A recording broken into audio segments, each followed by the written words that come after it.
नमस्कार साथियों। कई वर्षों से हजारों अभ्यर्थियों का जीवन एक भर्ती के निर्णय पर टिका हुआ है। किसी ने अपनी युवा अवस्था इस परीक्षा की तैयारी में लगा दी, किसी ने परिवार की आर्थिक कठिनाइयों के बीच पढ़ाई जारी रखी, तो किसी ने नौकरी की उम्मीद में अनेक अवसर छोड़ दिए। आज भी हजारों अभ्यर्थियों की निगाहें केवल एक तारीख पर टिकी हैं, 21 जुलाई 2026, जब सुप्रीम कोर्ट में 69,000 शिक्षक भर्ती से जुड़े महत्वपूर्ण मामले पर सुनवाई प्रस्तावित है। इसी बीच पीड़ित अभ्यर्थियों के प्रतिनिधि मंडल ने बेसिक शिक्षा मंत्री से उनके आवास पर मुलाकात कर यह आग्रह किया है कि राज्य सरकार की ओर से सुप्रीम कोर्ट में उपस्थित होने वाले अधिवक्ता आरक्षण से जुड़े उनके पक्ष को प्रभावी ढंग से रखें।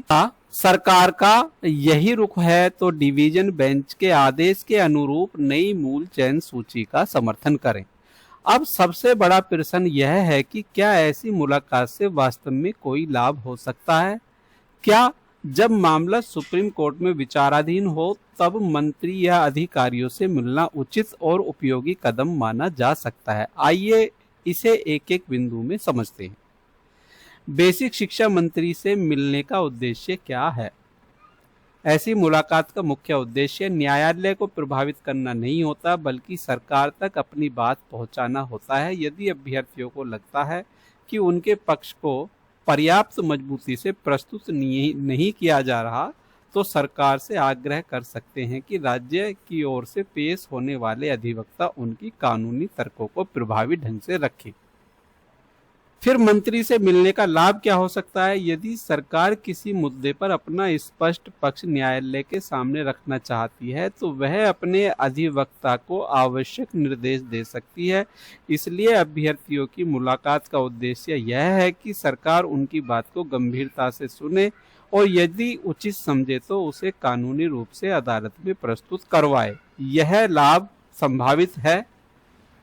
क्या सरकार अपने अधिवक्ता को निर्देश दे सकती है?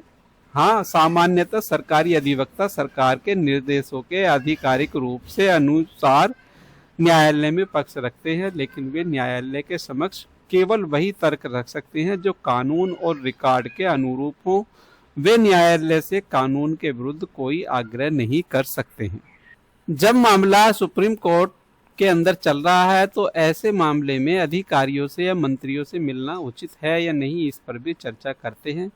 लोकतांत्रिक व्यवस्था में अपनी बात सरकार तक पहुंचाना प्रत्येक नागरिक का अधिकार है। शांतिपूर्ण, संवैधानिक और तथ्य आधारित तरीके से अपनी बात रखना पूरी तरह से उचित है, लेकिन यह भी समझना आवश्यक है कि अंतिम फैसला सुप्रीम कोर्ट ही करेगा। मंत्री या किसी अधिकारी के मिलने से इस कोर्ट के फैसले पर कोई प्रभाव नहीं पड़ने वाला है, केवल अपनी बात को प्रभावी तरीके से रखने का लाभ मिल सकता है।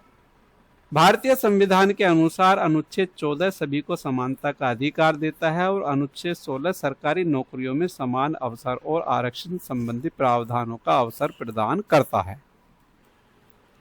सर्वोच्च न्यायालय अनेक मामलों में यह सिद्धांत दोहरा चुका है कि भर्ती प्रक्रिया कानूनन और संविधान के अनुरूप ही होनी चाहिए तथा आरक्षण नीति का पालन वैधानिक नियमों के अनुसार ही होना चाहिए। इसी कारण अदालत रिकॉर्ड नियमों और संवैधानिक प्रावधानों के आधार पर निर्णय देती है।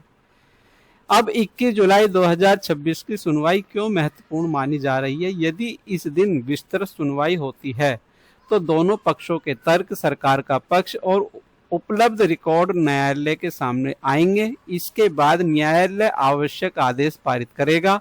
इसलिए यह तारीख सभी पक्षों के लिए महत्वपूर्ण है, लेकिन अंतिम परिणाम के बारे में पहले से कोई दावा नहीं किया जा सकता है। साथियों, यह केवल एक भर्ती का मामला नहीं है, यह हजारों परिवारों की उम्मीदों, वर्षों की मेहनत और न्याय की प्रतीक्षा की कहानी भी है। किसी ने अपने माता पिता के सपनों के लिए संघर्ष किया, किसी ने आर्थिक कठिनाइयों के बावजूद हार नहीं मानी। यदि अभ्यर्थी अपनी बात सरकार तक पहुंचा रहे हैं तो यह उनका लोकतांत्रिक अधिकार है। यदि सरकार अदालत में अपना पक्ष रखती है तो यह उनकी संवैधानिक जिम्मेदारी का हिस्सा है, और यदि न्यायालय निर्णय देता है तो यह संविधान और कानून के आधार पर देता है। इसलिए धैर्य रखें, अफवाहों से बचें, केवल आधिकारिक जानकारी पर भरोसा करें। 21 जुलाई 2026 की सुनवाई निश्चित रूप से महत्वपूर्ण है, लेकिन सबसे बड़ा विश्वास भारत की न्यायपालिका और संविधान पर होना चाहिए। यही लोकतंत्र की सबसे बड़ी शक्ति है। जय हिंद, जय भारत। धन्यवाद साथी।